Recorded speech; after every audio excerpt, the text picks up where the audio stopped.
তো গাইস, বাকি ভিডিওতে যাওয়ার আগে আপনাদের জন্য ছোট্ট একটা অ্যানাউন্সমেন্ট আছে। বাংলাদেশের সবথেকে বিশ্বস্ত অ্যাপ ড্রিম স্পোর্টস টুর্নামেন্ট অ্যাপের লিংক আমার টিকটকের বায়োতে দেওয়া আছে।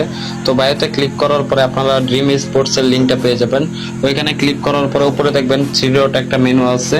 তো থ্রি ডটে ক্লিক করার পরে আপনারা ওইখানে ওপেন ব্রাউজার থেকে আপনারা আপনাদের ক্রোম